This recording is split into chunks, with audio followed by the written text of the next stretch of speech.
All right, I'm here with Hannah Paradine, and Hannah's someone I've been working with for a few months now, and we're going to do something a little different today on the podcast. She's gonna ask me some questions. I have no idea what the questions are. We're just totally open, or I'm totally open and in the moment, and I thought it'd be valuable and fun just to do it this way and see what happens. So welcome, Hannah. Thank you. I'm so excited to be here. Excited to have you here. What do you want to Big, talk huge about? fan. Yeah, so as I was thinking about some things, I realized how many amazing conversations we've already had and these like aha moments that I've had through my Hmm. time with you. Hmm. And so I was hoping that instead of like one general topic, we could jump around, between a Hmm. couple of things that I think have come up a lot in our conversations that Hmm. we've realized are really prevalent for a lot of Hmm. people right now, just kind of like a collective Hmm. move and shift into a lot of these things, and I thought it would be fun and unique to kind of chat through some of those things. So I guess I'll just kind of start throwing some things at you and see where the conversation goes. But one of the first things I really wanted to kind of discuss is this huge concept we've been talking about of the masculine and the feminine, right? And how much this is coming up in your conversations with clients and in my life with friends and family. And just this kind of shift into, I think a lot of girls, women are calling it their soft girl era, right? Trying to Cool. reclaim that part of themselves and step maybe out of leading with such masculinity. Hmm. And so I would love to hear, what your thoughts are on this whole shift, and if you have any recommendations for men and women as we, kind of uncover what this looks like and kind of go through this shift together on how they can think about things, recommendations that you have and stuff like Hmm. that. Hmm. I mean, first off, I just agree with everything you're saying and like what I'm seeing and what I'm hearing and what I'm experiencing and what I have experienced and what I've, the kind of the circles I've been in. And um, it feels like there's kind of this general recognition that, um, I guess to put it really straightforward, like feminism is kind of not, didn't really work. And it's sort of like a failure and it hasn't really brought fulfillment. I think there was certainly some good things that came out of it, but feminism was really masculinism. It was the freedom for women to be masculine, and I think a lot of women are like, well, wait a minute, okay, I have the freedom to be masculine, but do I really want to be masculine like all day long, all night long, 24 hours a day, 7 days a week? No, I don't. I actually would Yeah. like to express my feminine gifts and be in my feminine. And so to step into your feminine as a woman, the reality is there's there's men and women for a reason. So the man, and again, just to make the disclaimer, there are some women that are more naturally masculine. There are some men that are more naturally feminine, right? But we're talking about the majority and the generalizations, right? So the majority of men are naturally have a masculine essence. The majority of women have a naturally feminine essence, and they can support each other in their gifts, right? I mean, I'm saying something that's like so obvious, but this is like a radical statement these days. So I think that's the exploration that's people are realizing, and then they're exploring how to connect to this innate gift that's inside themselves. For women, it's connecting to their feminine essence and exploring how to connect to that. And for me, I came at it, I came to this sort of an interesting way that's I think is noteworthy to communicate about. So when I first started, um, I had majority um, female clients, and I just saw that they they were missing, like they were, I would say they were pointing out to me that they didn't feel like there were men that were like creating the masculine uh, pillar or like groundedness or creating that masculine stability that could allow them to flower in their feminine, right? So I ended up in more recent years, having stuff focused on men and masculinity, like I have a men's mastermind group, for example, and working with men one-on-one and some other different things, actually because of women. So it was actually women pointing out like, hey, we need these guys to step up and we need them to move into this space.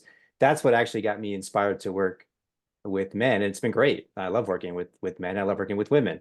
And I'm working with men and women in different ways, but it goes together. And there's a dynamic quality when you bring the masculine and feminine together. The masculine, the feminine is important to understand, not just with men and women, but in the universe itself. Like you'll start to realize, like you'll be like, I'll be walking through like the forest and be like, okay, that's masculine, that's feminine, that this has this quality, has this quality, and like you can see the dynamic quality of all these components in the universe, in the natural world, on all around us, happening all the time. And when you have the masculine and feminine in balance, which I think is actually unfortunately not that common, that they are in balance together. But Yeah. we're working on that, right? We're working on that. So when you have the two in balance, that's where the creativity, this dynamic creativity, comes into being, right? So in a very kind of biological way, that's what creates human beings. We all came out of that creativity, and so and it's like an ecstatic creativity, you know, just like the creativity that makes humans is an ecstatic creativity, right? So it's like that ecstatic creativity can also create art. It can create novels. It can create movies. It can create workshops and retreats and events and a house and, a town, a city. It can create. It can create everything that wants to be created comes through the quality of those dynamic things together. And when Yeah. they're out of balance, then it doesn't happen. And so if there's feminine without a strong masculine, then there's just sort of like this chaotic energy, think of it as like a swirl. And if there's strong masculine without the feminine, then it's like all this kind of like organization and structure, but there's no life force, there's no juice, there's nothing that's like alive and spontaneous. In India tradition, they call it the Shakti, so there's no Shakti there. So it's really recognizing and realizing that we want to and need to honor both the masculine and the feminine. And the way to honor both is to, if we have a feminine essence, to really embody the feminine. Because some people have this idea of like, to honor both means I need to be balanced, kind of like androgynous, But that's, Mhm. for most people, that's not the case. Most people are naturally feminine or masculine, and really stepping into that gift of who they are is how they contribute to that dynamic quality that bursts forth so many beautiful things. It's like we're a conduit for that divine creativity to flow through us then. It's beautiful. You Mhm. said so many great things. I feel like I have so many follow-up questions. Something I actually heard recently that I know we haven't talked about is this whole idea of like seasonal allergies have been crazy. Yeah. And so, people started doing some research on why that is, right? Like what's the purpose? What's Mhm. causing that? And I guess back in like the 70s and 80s, they were planting trees in cities, doing city planning and planting all the trees and plants and all of that stuff. And there's male and female trees. Males produce pollen so that Mhm.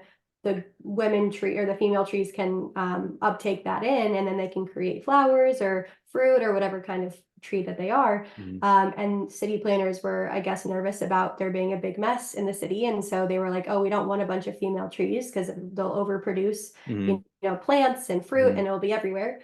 So Mhm. instead, they decided to plant a bunch of male trees, Mhm. but they didn't think about the fact that you need female trees to Mhm. take up all of the pollen. Otherwise, the pollen just, is left everywhere and in the air. And that's, what causes a lot of seasonal allergies. So it's just interesting. You're talking about this balance that you need both in nature for things to function properly. And we suffer as a result when you don't have that, in all these different ways. So Mhm. that's so interesting. And a question that I have for you, and it's obviously probably easier said than done to really be able to differentiate the two, but I think there's a lot of stereotypes around what is masculine and what is feminine. What do these mean, right?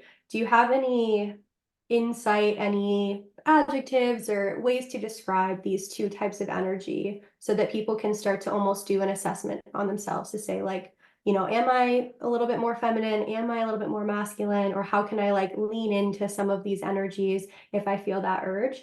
How do you look at the two differently? Hmm. Yeah, and you can help me. You're welcome to help me with this one as well. I mean, the first way I think of it is just the masculine being the directive and the feminine being the receptive. But it's really like a dynamic interplay because you think receptive and you think like, oh, the feminine's like even talking to somebody today, a woman, and she's like kind of like saying like, um, I want to be in my feminine, so that means I shouldn't do anything, you know? And it's like that's you're on the right track, but not quite. I mean, I think the feminine is present, right? That's wherever you are, that's the key is being present, right? So Yeah. you're present, and then you're kind of like sometimes I describe it as like imagine that you're a queen, and you have like a bunch of people that are like your servants or they're there to help you and do things for you and they'll do whatever you want them to do, right? But if they don't know what you want, then they can't do it for you, Hmm. you know? Now, the way the feminine indicates what they want, it isn't always like direct, do this. In fact, it's probably usually not that way. Um, but when the masculine is present with the feminine, he's like paying attention to her and she's basically giving signals of like which way to go, what to do, you know?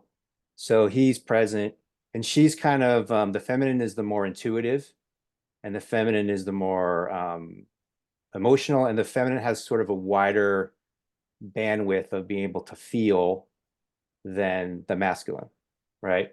Then the masculine is more like the intellectual, the rational, the logical, um, the assertive. Feminine's more the creative. So the feminine is like feeling something and being like, hey, I feel so. And these are two. So in this case, the masculine and feminine, there's total like love and trust and intimacy, right? So the feminine's like, I'm feeling this right now. And the masculine's like, oh, I didn't even notice that. Well, then we should do this. And she's like, okay, let's do that then, you know? And it's kind of Yeah. like, it's like I had this metaphor once of the masculine, if you imagine like the masculine's like driving a car and the feminine is like the traffic lights. So the feminine is like, Mm, you know, yellow, red, green, turn right on red. Like totally. it's given the signals of where to go. The masculine can just like fly right through the red lights, but then it's not going to work, you know? Yeah. Or it could be paying close attention of like, what are the signals of which way to go? Um, so yeah, so those are some of the qualities. Let's see if anything else I forgot. Feminine is more embodiment, more heart, you Yeah. know, the masculine. It's interesting too because a lot of the thing like the masculine is more the mind, right? And this is so the some of the qualities of the masculine people think of as like kind of not spiritual. They have like a negative connotation. Like for example, being competitive, right? Yeah. People think of competitive as being like not spiritual and not being a bad thing. So let's reframe that and get it because all these things I think there's a reason why people feel this is because they've experienced the unconscious versions of these things, but Mm, there's a conscious version of these things too. So in fact, there's a book. Oh, I have it right here. Do you know this book? Have we talked about this? Wait, mm-mm, Way of the Superior Man, mm-mm. David Data. So the Way of the Superior Man, it's obviously a provocative title, but the idea is like if if I see let's whatever the different areas of my life that I want to do well in, whether they're like physical fitness or financially or having a job I love or having a great relationship with a great woman or whatever the different areas, right? It's like if I see somebody that's doing better than me in one of those areas, does that make me jealous or does that inspire me to be better, you know? Does it show Mm, me what's possible? It's like someone's showing me where I can go, what's possible for me. And so there can be a very healthy version of competition. I'll just focus on the men for the moment. There can be a very healthy version of competition between men. This is why men like sports, and things, because it's like if if um if there's a healthy version of competition, it's like through the competition, like let's use the example of basketball. So if I'm playing, if I want to be a great basketball player and I'm playing like a 5-year-old, I'll beat him really badly, but it's not fun because there's no competition, you yeah, know. yeah, But if I'm playing someone that's like, and if also I'm playing someone like way, like LeBron James, then that's not fun either. But if I'm playing somebody that's like just the same skill level as me or right around, maybe probably a little bit better actually, then hmm that competition makes me a better basketball player. So hmm I'm grateful for that competition. But within the realm of competition, there's like love, there's brotherhood, that's why, when you see sporting events, like let's say boxing, for example, when there's a boxing, these guys are like punching each other, right? And then after the match, they hug, you know, because yeah, it's like there's an understanding of like we're in this to like make each other better, make each hmm other better, in this case, better boxers. So competition, aggression, these things like these are masculine qualities that can be positive, and they are positive if there's the maturation of these qualities, but if it comes from the ego, then it's unhealthy and it's destructive. And I think that's actually the key thing is like, is it ego based or is it um coming from God, coming from the divine essence, that's for the highest benefit of all beings. And so if yeah. these masculine qualities are coming from are there for the highest benefit of all beings, they can be used in really beautiful ways in that way. And the feminine can help the masculine with that, to be honest, because the feminine is more relational. So the feminine understands more like connection, interconnection of things, Yeah, which is very valuable. And the masculine can be more into independence or sovereignty, which can also be valuable. So when you bring like the two together, then you have the interdependence, yeah. the interconnection. Um, yeah, there's so many different elements, and it's really fun to like just go into it more and more and notice things and perceive things and just really understand that the bottom line that you come to understand is just that the masculine is amazing and awesome, and the feminine is amazing and awesome. And it's important to honor both and appreciate both, and just, to be able to do that allows your life to flow in such a more dynamic way. But people hmm have had traumatic experiences, collectively and individually, that can make that difficult for them. And I think that we are called now to support people to move through that and to heal those things. That's beautiful. It's so well said. I feel like you covered so many bases, and I think there are still a lot of stereotypes around, and a lot of this comes from the ego, like you were Mhm, talking about, right? What it means to be a man, right? mhm, And all this masculinity, and mhm, in some ways it can become toxic, right? You're mhm. talking about the good and bad side of everything, just the way life goes. There's Yeah, the yin and the yang, right? There's yeah, always going to be two kind of opposing sides of things. And I think the aspect that I really love about the whole conversation is like we're all somewhat made up of both, right? right, And we get to appreciate what both bring. right. But the balance that you're talking about, even in relationships, like in a marriage or any sort of partnership or anything, is being able to appreciate, what one can bring to the table and what the other one can bring to the Yeah, table, and how those marry together the same way yeah, that happens internally, right? And so it's yeah, it's interesting as we kind of talk through these things and yeah, break these stereotypes of like a man doesn't have to be all these masculine traits and have none of these like thought of feminine traits. and not make him any less of a man or any less valuable as a person, right? And so I think it's a really interesting transition in my life, especially, and something we've talked about a lot in terms of like tapping into the feminine, but that doesn't mean that I have to move through life in that space all the time. And I can't utilize certain skills and certain interests Yeah. to move me through my life. And I can Yeah. still be a feminine woman and tap Yeah. into my soft side, but honor the things that are coming up for you, whether they're masculine or feminine, right? So that actually brings up another aspect that we've talked a lot about in our like safe, space container together of women feeling safe enough to tap into the feminine and lean into the feminine.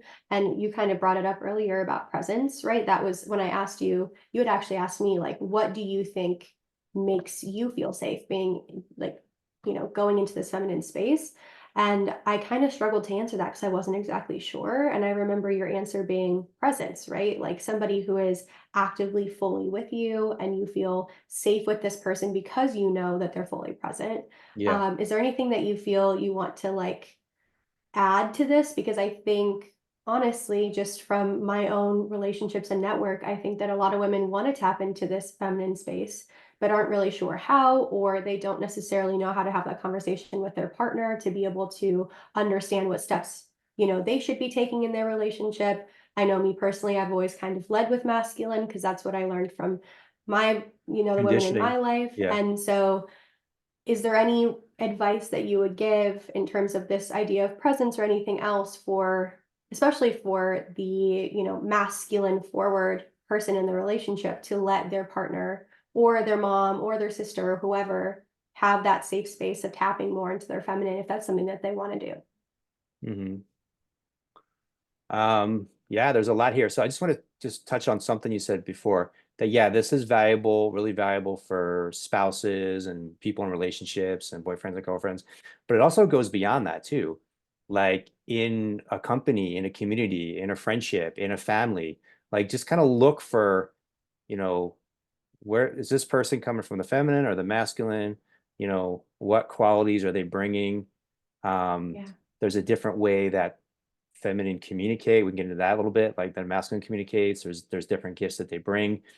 And if you don't see that, then you won't honor and appreciate that person and be able to receive their gifts, you know. Totally. So it's in all kinds of different dynamics, that including group dynamics, right? Yeah. Um, so presence is the key for sure. Presence is always the key. Presence is the key. For the man, presence is the key. And why that's helpful for the woman, I mean, gosh, it's so important. But imagine like, if the masculine is a directive energy, so imagine like there's a pilot of a plane, and he's going to fly your airplane, and he's not really like he's not really that into like paying attention. You know what I mean? He's like, oh, just what's going on over here, and let me talk to this person, and kind of what's up, what's happening up there. It's like Hmm. you don't trust him to fly the plane. So Hmm. it's like it's so essential for the man to be present, for the woman to trust him to lead her. And the Yeah. key thing is being present. That's the key to competency, because you can't be competent if you're not present. Hmm. And so that really creates um that's the foundation of creating the trust of Yeah. like, and so what happens when you're present?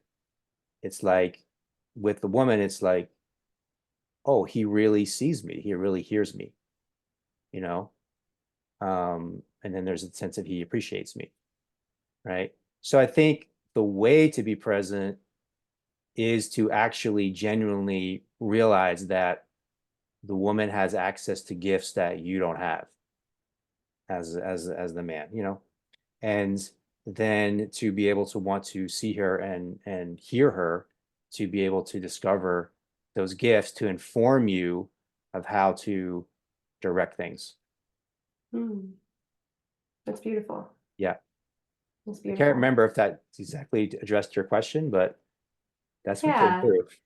Yeah, absolutely. No, I think that that's great. And I think being able to witness the gifts that other people have, right? Yeah. And that allows you to really have that curiosity and that appreciation, that gratitude, that Hmm. love for that person. Hmm. Like you're talking about, that can Yeah. directly guide you right into that present moment Yeah. and allow you to really appreciate what comes out of that, right? Yeah. So I think that that's really good advice. And obviously, tapping into the present moment looks different for everybody, just like everything else that you talk about. And, just life looks different for everybody. But I think that, mindset or that like heart set of Yeah. recognizing, what other people can bring and their value, right, as an individual and whatever kind of dynamic that you're in can allow you to stay present and learn and grow Yeah. from those moments. It looks different, but inwardly it means you're not distracted by anything else. You're Yeah. like you're fully here Yeah. and you're paying attention, you Yeah. know. And it's interesting, like I'm hearing from a lot of the younger generation that that's becoming more challenging Mhm. with like TikTok and all these like short attention span things that are just kind of jarbling people's attention and making it difficult for people to maintain focus. A lot of stuff, even like seeing some of my nieces and nephews, um, like they're watching YouTube, but these videos is like literally like every second, it's like edit, edit, edit, edit, edit, edit. It's like this constant moving of the screen. And Yeah. like for me, it like makes my head hurt. Like why like watching so much, but they're like used to it, you Yeah. know? And then I Yeah. think it makes it more difficult to be in this world, which isn't constantly being like edited and moved, the camera moving and everything. It's almost like it's like boring for people. Mhm. But if you're Yeah. really present and you're paying attention, it's not boring at all. It's amazing, it's wondrous. Mhm.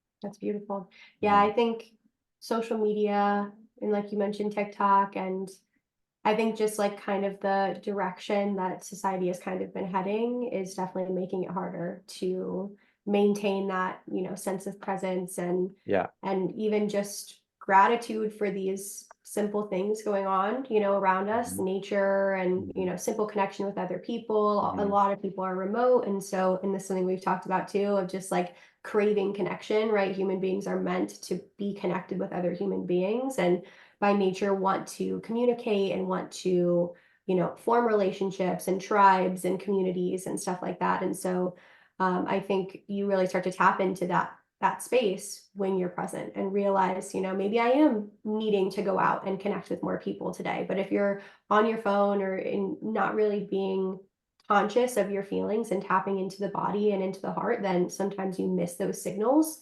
And for a prolonged period of time, all of a sudden that can lead to disease or, poor mental health or just being out of connection with yourself, which is a really challenging place to be. And I think a lot of Yeah. us go through those phases in life. Um, Mhm. and a lot of the things that you teach and talk about and stuff can help you move back into that space if it's something that you have either kind of like fallen away from or don't even really know how because it's not taught in school. A lot of people Mhm. don't know it and aren't Yeah. raised in that kind of space.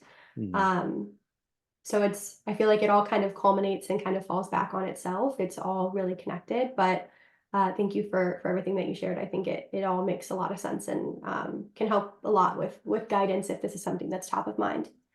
I think being present was something you touched on, being present with yourself. I don't really mention that part, but that's really key, you Yeah. know? And I think for some reason I'm feeling like it's an especially important message I want to share with women of like being present with yourself, being present with what you're feeling in the moment. What is your intuition? Where's your intuition at? Where's your emotional body? Where's your physical? What are you feeling in your physical body? This is all part of the intelligence in our guidance system, to guide us and direct us. And they're not Yeah. things to be like ignored, or repressed or shut off or um there's messages there for us um throughout our entire emotional system, nervous system, heart, our physical body, all the organs. Yeah. Yeah, that's so interesting. I feel like, for a lot of people who might have struggled with some sort of ailment or Mhm. illness or disease that came up. It's a lot of times when you look back on it, it's like my body's been communicating with me for a long time, but I Yeah. didn't know that it was sending me messages, or I wasn't tapped in to see that, or I didn't trust those messages, like you're talking about with that Mhm. intuition and that gut, and having a real relationship of trust within yourself. Mhm. And it's something that I think, like me personally, I it took kind of hitting rock bottom and having a illness and disease come up for me to be like, oh wait, I'm not tapped in. You know, I don't know what my body's telling me. I'm not listening to my body, and I've kind of disconnected. And I think that this is something I also want to talk about. I think it's a perfect kind of segue into this other conversation about the monkey mind. And you know, I told you I've been rereading The Power of Now, and a huge component of that is like being the witness to your thoughts, but not completely associating with your thoughts, and being able to tap out of the mind, like using the mind as the tool that it is, not letting it use you. And I think a large part of being able to listen to these messages and be tapped in and have good intuition and trust within yourself is leaving this monkey mind for a bit, you know, and actually feeling, how does this feel, right? And how does it feel emotionally, but how, like you're saying, how does it feel physically? And a lot of people don't even know where to begin with that. You know, they've never thought about it that way before. They've never had those conversations. And even if you are working on it, it's easy to slip back in to the monkey mind, right? Even though if you're being conscious of it and present of it. So I know this is something that we talked about before, and I know there's so many tools out there to get you into the present moment, tap out of the mind, more into the body. But what would you, in this conversation, recommend, you know, people do or have in their mind when they're thinking, not even in their mind, in their being, right? Because we're talking about leaving the monkey mind. But what are your thoughts on this? And you know, if anyone's listening and they're feeling this calling to leave the mind a little bit more and tap into the body, what would you recommend them try or consider? Yeah, I think, I know that one of my primary things that I recommend is the breath. Hmm. Really being present with the breath and really tuning in to, we lead breath work sessions and breath work journeys. I lead personal breath work sessions and group sessions.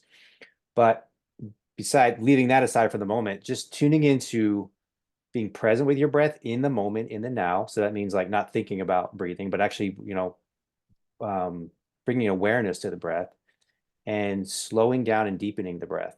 So deepening the breath into the bottom of your stomach, feeling your stomach expand, your chest expand on the inhalation, fully releasing on the exhalation. And the more you slow down and deepen the breath, the more you relax. And actually, the more you can more easily come into the moment. The more you transcend kind of the surface level of anxiety, of stress, of worry. Um, so that's a really powerful practice. And this is something you can do while you're waiting in line, while you're driving your car, while you're before you go to bed. It's a great time because it can helps you go to sleep. So Yeah. the point is, if you have just a few minutes here and there, you can just work with your breath, be present with your breath, and tune into some breathing meditation. And you're basically rewiring yourself to breathe more fully and more deeply. I know you saw, I shared a video of our newborn son recently on social media, and you can see his it's like an accordion, like his body, and that's how we're Yeah. naturally designed to breathe. But when we have different traumas and different contractions that happen because of things that we're running from, that were shame or guilt or things we haven't forgiven, all of this stuff just contracts us, and then it restricts our breathing, and then we're not as present to the moment because we're carrying the weight of the past and we're carrying the worries of the future, right? Mhm. So that's one big thing. And then the other thing, it's really simple, but it's very powerful, is just bring your attention to the five senses in the moment, because your five senses are not in the mind, right? Yeah. So I'll bring people into like, what are you seeing right now? You know, and at first it might be like, I see a tree, it's like, okay, well, what colors do you see of the tree? Green. you know is there other colors there? Oh yeah, there is other colors there. Actually, there's probably like hundreds of colors there. So you can Yeah. keep going into more detail and more detail into what you're observing in the moment. So that's on the visual front. And what will happen especially if you're in a natural environment, that's ideal, but it can be anywhere. What will happen is the more you're present, just let's say visually, you'll actually realize that like, wow, this is like a beautiful world. I wasn't even like paying attention because I'm so lost in, all these things I'm angry about the past and all my worries about the future. And wow, look at the clouds. Look at how beautiful the clouds are, right? Look how beautiful the stars are, the grass. Look at that beautiful green color of the grass, right? And then sounds. What are you hearing right now? And there's a lot more going on than you realize once you start paying attention. Yeah. There's so much here. What are you feeling right now? So going through all the five senses in the moment also brings you into the now and brings your attention into the now. So those are two powerful exercises.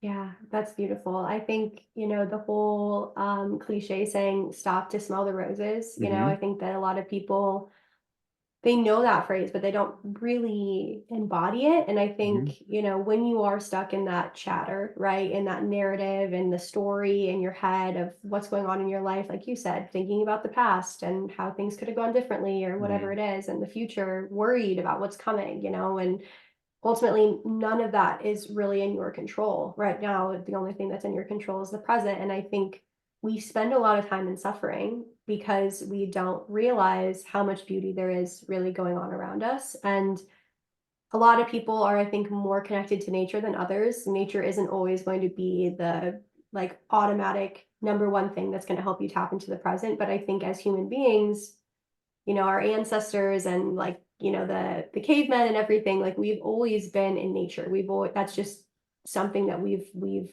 evolutionized around, and so it is kind of shocking when you do go outside, even if it's snowy, even if it's cold, and you look up at the like little snow in the trees, and like you said, like how the clouds are moving, and you breathe in that cold air and you feel it like fill your lungs. And there's so many beautiful moments in whatever kind of climate you're in, um, that is just there for you at any time for you Hmm. to kind of shift that narrative. And that's Hmm. something that I think has really transformed my journey and something that we talk about Yeah. a lot. Even when, we're done with the meditation, you're like, okay, look around, like really look around and see Really what you look around. see. And yeah, and like feel the feelings that are coming up when you're looking Yeah. around. Even being in the room that I'm always in every single day, I notice different colors, or I Yeah. notice, things that I might not pay much attention to, but I'm like, Yeah. that's really cool that I have Yeah. that, Yeah.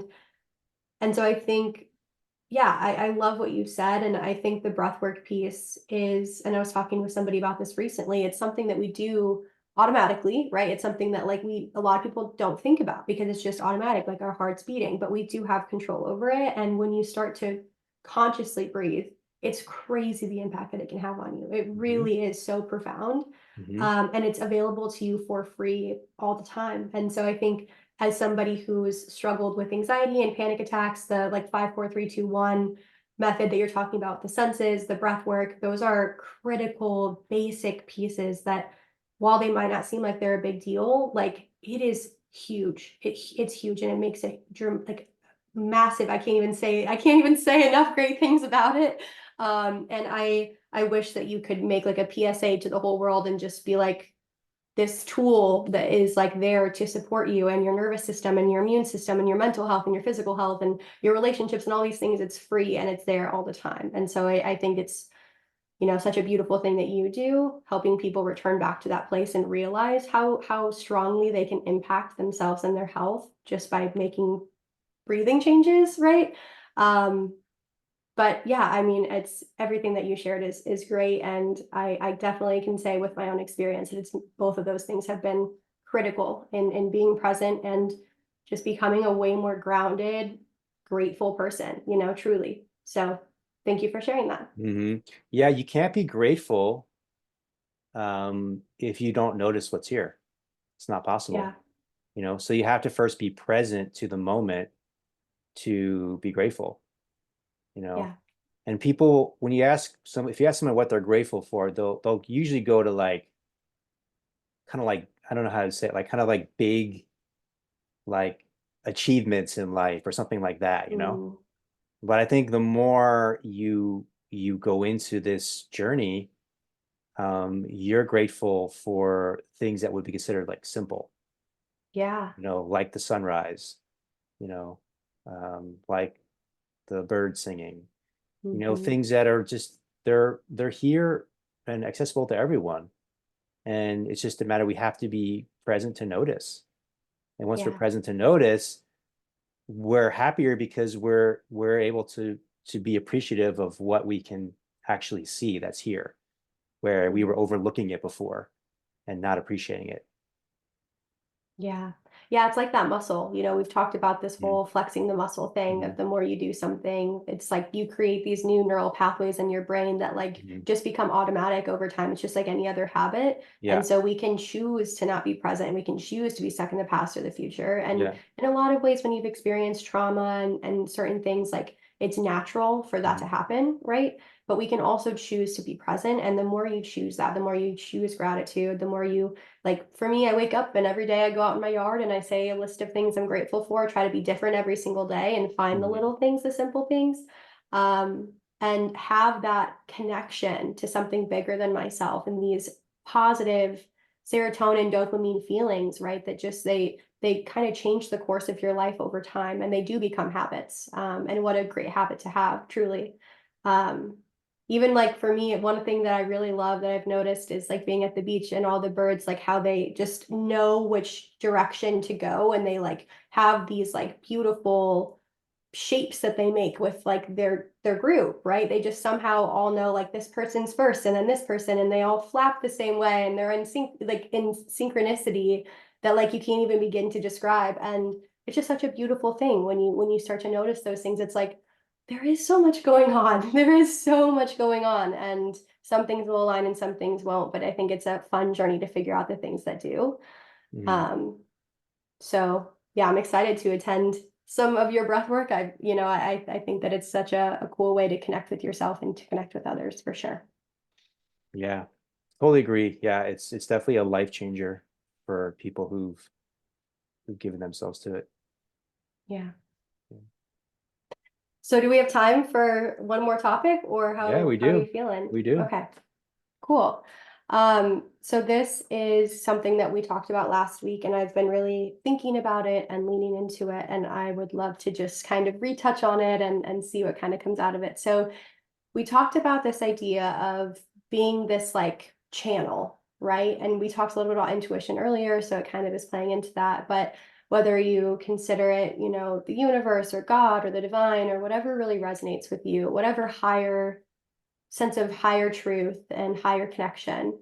Um, for a lot of people who are in some sort of like spiritual career, whether it's like a psychic or breathwork facilitator or coach or anybody who's in this connection, right? Just anybody has this ability to be tapped in. And I think for me, I discuss this with you of like, I overthink what this channel looks like. Is it words? Is it feelings? Is it colors? Is it like a movie playing in your head, right? To feel like, okay, these hits, these messages that I'm getting, trusting them, being connected to that. And I think the more you practice it, right, the more like we're talking about with the muscle, it gets stronger and stronger. So I would love to have you chat about like this idea of being channeled with God and with the universe and what that kind of feels like for you so that we can almost start moving into a place of like whatever that looks like for you is okay, but what could it look like, right? And how can I be thinking about that as I'm on this journey of growing that part more?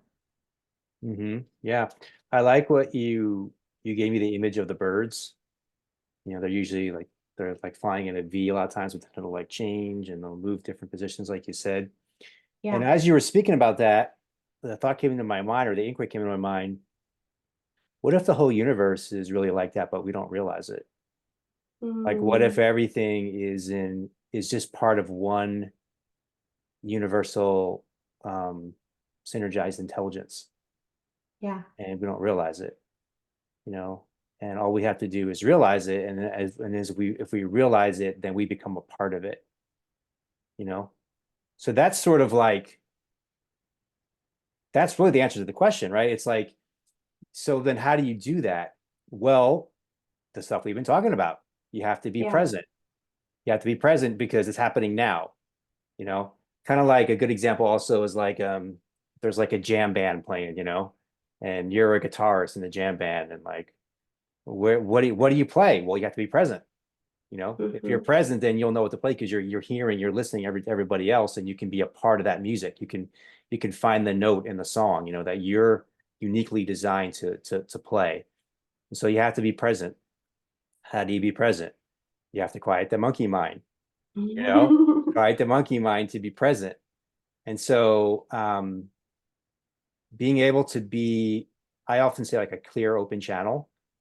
So the mind needs to be clear and to be open.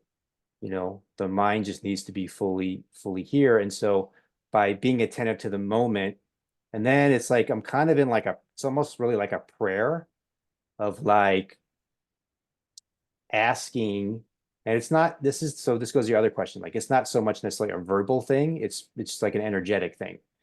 Like asking, what can I say right now that's of the highest and best gift or medicine to all beings, you know? What can I do now? What can I think now? What can I feel now? And just to like be in that space, you might forget sometimes, you know, but just to bring yourself to that living inquiry as often as you can. And Mm. then you are a channel. And you know, you don't have to channel necessarily like some alien or something. Like you can channel really yourself, you know, Mm. the purest version of yourself and the unique gift that you have to bring into this world that no one else is the unique expression of other than you. That's beautiful. That's beautiful. This really reminds me of, I think, probably our number one topic that we've talked about and that I've grown and developed through our time together of surrendering. I think Yeah. that, like you're talking about with the monkey mind, it's like, okay, in my mind, am I picturing that having a intuitive hit or having this channel between me and something that's so much bigger that I can begin to understand, right? Like, does that need to look a specific way? And I think that like you could start to almost feel as though like, oh, it needs to look like this or it should feel like that. And when you are in a place of presence and surrender and trusting that whatever comes up is what it's supposed to be, and trusting that what is meant for you will find you and what isn't meant for you will fall away, and all of these like bigger topics I think we've talked about too, is so critical in this place of peace, because I think you have to be in this place of like presence and peace and trust to have these messages come in and then be able to do something with them, whether that's sharing with other people, whether that's keeping that within yourself and utilizing that to be happier or more in a state of love or whatever it is. But I just definitely want to touch on that surrender piece really fast, because it's profoundly changed my life. And I think that it's been such a forefront of the conversations I've been having with people in my life and with you. Mm-hmm. And I think that whatever is meant to come in, whatever messages you're meant to hear will Mm-hmm. find you, Mm-hmm. but you're going to feel so much more tapped in and so much more honestly grateful when you do get those hits, Mm-hmm. because you're focused in on that and you're trusting with that, right? So um it's a newer concept to me, I would say. And I think a lot of people who are beginning this journey, it's kind of a newer concept, but we've been getting these messages all along, whether they've come up in conversations with other people or, just thoughts in our mind throughout our life. It's like, if you look back, you'd realize like you have gotten a lot of these messages, even if you don't feel that you've been tapped in, that have helped guide you to where you are today. And I think that's just such a cool way to tap into trust and appreciation for this channel. So yeah. It's well Thank said. you. That's well said. Yeah. Surrender is definitely key. And surrender is like letting go of the will of the ego. So the ego thinks it knows what's best. But as you like go on this journey, you start to realize that the ego definitely doesn't know what's best. So you become more humble, you know. Yeah. The people that are more, the more someone spiritually awakens, actually the more humble they become. So in a way, it's like a paradox of like The more you awaken, actually, the less you know, not Mm. more, you know. And the less you know, so less you know means like, doesn't necessarily literally mean like, oh, I don't know anything anymore. It just means like you're not attached and identified to ideas in the way you were before. So you're available then to be open. So if you're attached to lots of ideas and lots of thoughts and um, lots of ways that you identify yourself, you know, um, then you're kind of like there's like an impediment to the openness, to the clarity of being that conduit, of being that channel to flow through you. So through the humility, it's like, I don't know anything. And actually the Meister Eckhart has these three great lines. Um, I know nothing, I am nothing, and I have nothing. Mm. So sounds pretty radical, right? But it's really just an inward state of like, if I know nothing and I am nothing, I have nothing right now, then that means I'm just wide open. I'm just fully here. And I'm just like I'm a conduit to be channeled. I'm a channel for what? That's the next question. So I'm surrendering the egoic will to what? So I had an interesting situation. This was maybe like not that long ago, maybe like a half a year ago, maybe a year ago. I was actually doing a breathwork session with this woman, and I was saying like, relax and open and surrender. And she asked me a question that I don't think anyone ever asked me before. She said, "Who am I surrendering to?" Or Mm. surrender. She said like, "Surrender to what?" or something like that. You know. And I was like, "That's a great question." Yeah. Um, and I think if you don't know the answer, then you're not going to fully surrender. And she was having trouble because she didn't trust who to surrender to or what to surrender to, right? So we could do like 4 hours on this topic, but the bottom line is like a question I've been asking people more often lately is, because I think it's a really fundamental question, is there a loving presence at the heart of creation or not? You know, um, and it's not like a intellectual answer. It's like really, really discovering that for yourself, for each person to Yeah. discover that for themselves, And if you can discover that, and many people call it God, but like you said, you can call it something different if you want. Um, if you discover that truth, then you're surrendering to that loving presence that also is this universal creative intelligence, so it knows what to do, how to do it, where to do it, when to do it, what not to Yeah. do, because it's tapped into all the other movements of the whole universe, like the birds in the sky. So it's like you're open to that. And so it's like, do you want to like try with your little ego and try to figure out, or do you want to surrender to that? So then it's like, okay, well, that's obvious. That's clear. You know, let's let go and let that take me over and let that move through me and let that guide and direct me. That's such an interesting question that I guess if you had asked me Mm-hmm. what I would have answered, it's hard to articulate. It's really Yeah, hard it's very because hard. like you're talking about, it's not really, and a lot of these things, these truths, right, Mm-hmm. are hard to describe in words because it's Mm-hmm. mostly just like you're talking about the feeling, right? Like, Mm-hmm. and when I think about that question, how does that make me feel? Am I open? Am I feeling warm? Am I Mm-hmm. feeling my heart, Mm-hmm. growing and all of Yeah, those things? Or is it more like a cold, or more yeah, like a constrictive? yeah. And I feel like that is such a unique, like, I guess I've never really thought about that because for me, it was just like surrender to what is, right? I guess that's like the best way Well, that I could describe it it. is what is. Yeah, That's yeah. that's But that exactly but it. that's not even giving it any sort of like kudos or anything because I think that no words could really encompass what it is that you're talking about. And But that's what you said is exactly right. That's the point, is like it's like if you're kind of like, oh, like let me kind of just imagine that something good is here, even though I know there's Hmm. really not, okay, that maybe is somewhat helpful, but this is like, what is actually at the truth of creation? And like, if this is just the way it is, then that's amazing. You know, that means there's like this loving presence that's here, regardless of what you do or don't do, or if you fail or if you succeed. There's this Yeah. unconditional love that created you, you know. And Yeah. remember we were talking, and you were telling me that there's like some resistance that you've had, and maybe some people around you around the word God, Hmm. right? Because we've kind of been given, like, again, like a more immature definition of God.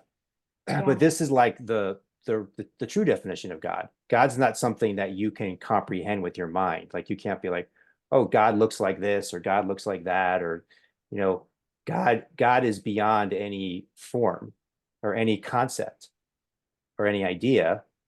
But somehow through the miracle of life, you can feel, right, that there's a loving presence at the heart of creation. But the way to do that is you have to be present, you have to clear the mind, all the things we're talking about, you know?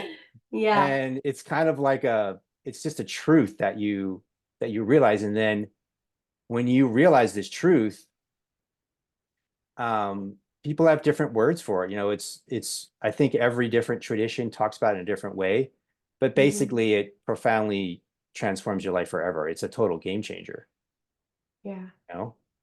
Because you Yeah. can you can always rest in this loving presence that is ever present, Yeah. you know. Yeah, I mean, something I want to touch on that you just said, because I think it's so true, is that idea of God. And I remember when we first started Mhm. talking and I heard you mention it a few times, I feel like obviously we all think of God differently, right? What Yeah. God means to you is different than what God might mean to someone who's listening to this or someone in my life or whatever. And I think somebody who was raised like me in a church, right, in a traditional Christian church, I think I affiliate a lot of that with like fear and with judgment, right? Like what's right, Yeah. what's wrong, hell, Yeah. heaven, all of these like very polar opposite love and not hate but suffering. Like I you think of it as this, it's Yeah. not just love. And I Yeah. think for me, when I think of God, it feels constrictive. It feels scary because I think that like there are a lot of affiliations for a lot of people with Mhm. organized religion or Yeah. things that they were taught in their household that Yeah. like if you don't live a certain way and you aren't all the things that we need you to Mhm. be, then you could end up in hell or you could end Yeah. up in purgatory or all these really scary things. And so I think if whatever word makes you allows you to tap into something outside of that and actually ask Mhm. yourself like, is it love? Mhm. Then that's what it should be. But it should be something of expansion, right? It should be Mhm. something of trust. And I think for a lot of people in my life, God itself is not that. And I think that that's totally okay. But we're all referencing the same thing. And I think that that's the beauty of it. Um, Mhm.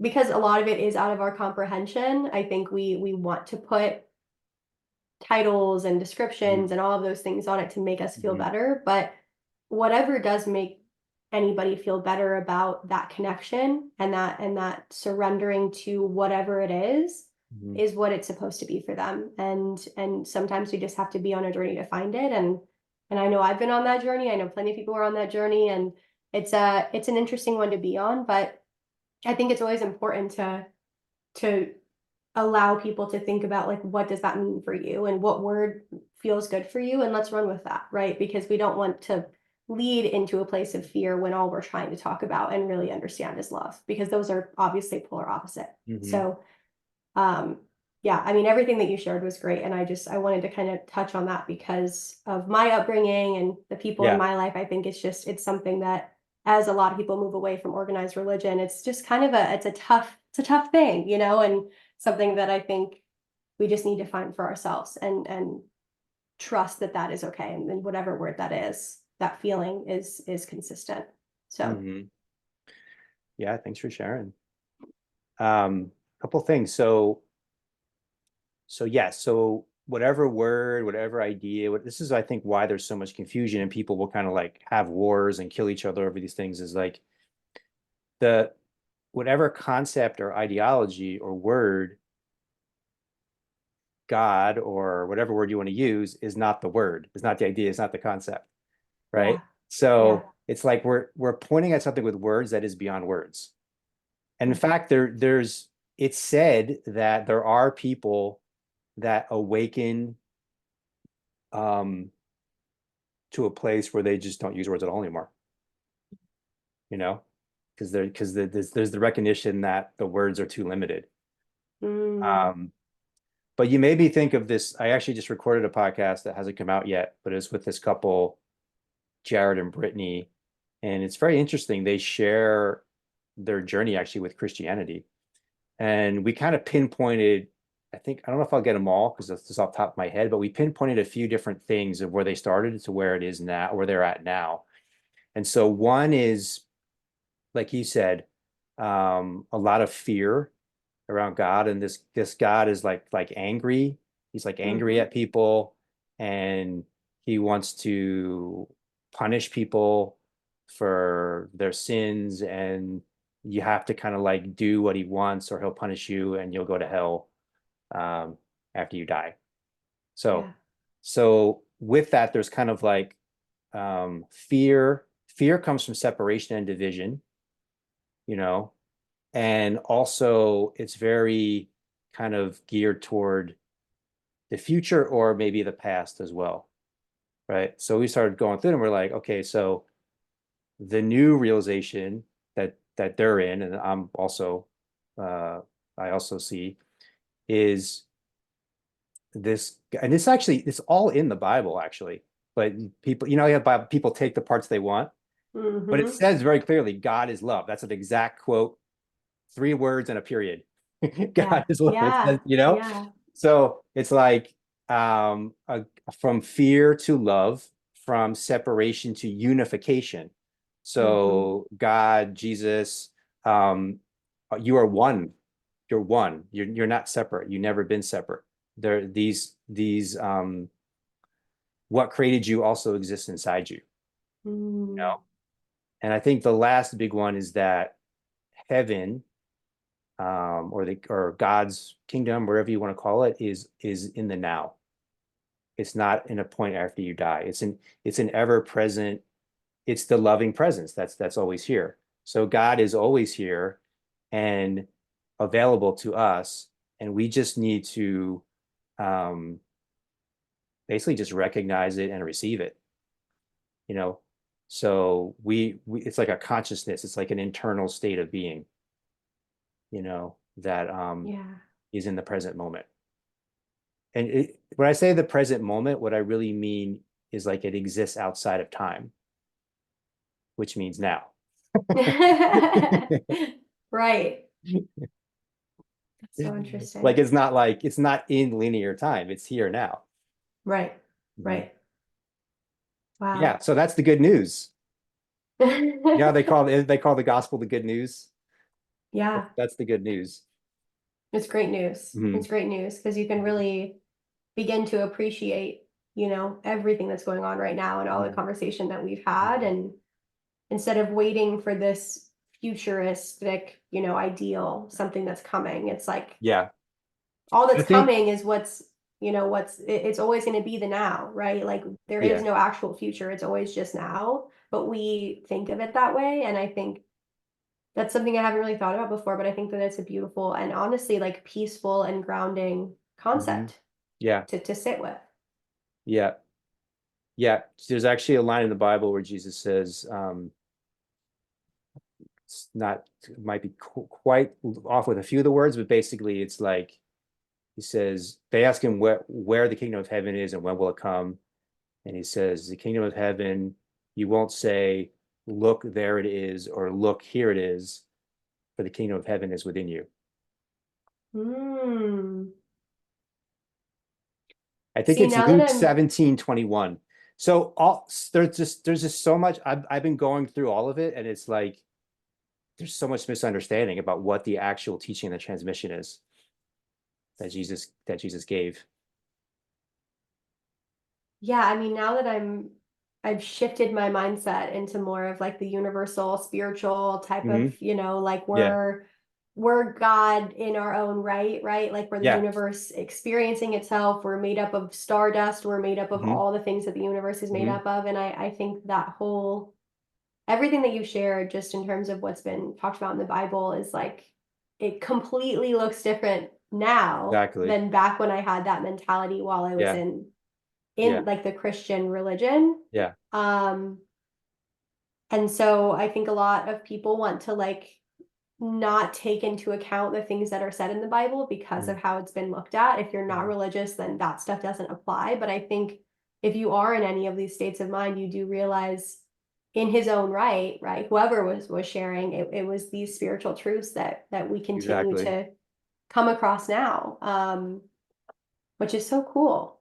Something that Yeah. I definitely want to sit with. That's It's really it's interesting. it's a message of union. It's a message of universal love, forgiveness, Yeah. freedom, inner freedom.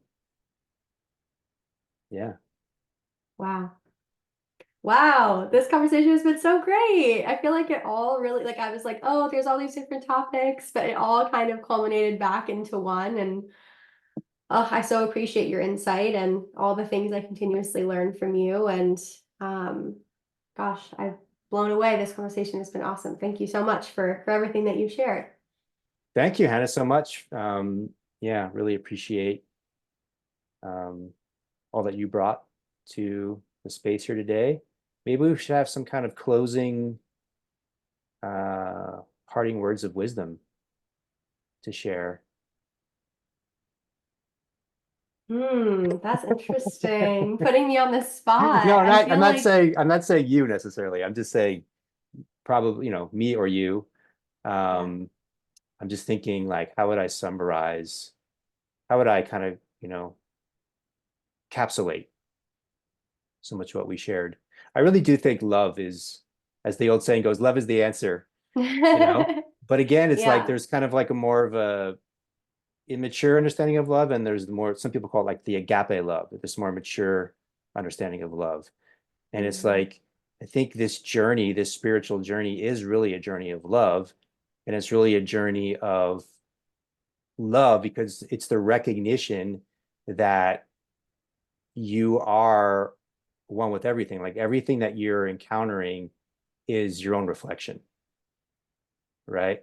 So when you Yeah. recognize that, then how do you not love? This is why, go back to Jesus. Jesus says, love your neighbor as yourself. Why? Because your neighbor is yourself, Yeah. right? So Yeah. it's like you're, that's the deepest love. It's like to love someone so deeply that it's like, oh, I see myself in you. I see the divine in you. I see God in you, Yeah. and I see God Yeah. in the trees and the grass and the clouds and the stars. I see God everywhere. I feel God everywhere. I feel love, this timeless presence of love, in everything and all things. Now, that doesn't mean that when I say everywhere, that doesn't mean that you can't feel sad or you can't feel pain, but there's love in that too. So this love transcends anything that comes or goes. And that's really what all of this is really about, that, you know, like recognizing that love and recognizing that we are one with that love. And we never actually have left that love, even when it seems like we have, or it seems like we did, or it seems like we will, we haven't really, and the physical body will die, the physical body will disappear, but that love remains, you know Yeah. Yeah. and that's who we really are. We rest in that, and we, as you said, we said earlier, we can just surrender in that and let that um let that guide and direct and move all things. Beautiful. Beautiful. Thank Thank you you, so Hannah. much. Thanks, everybody. Where's the there it is.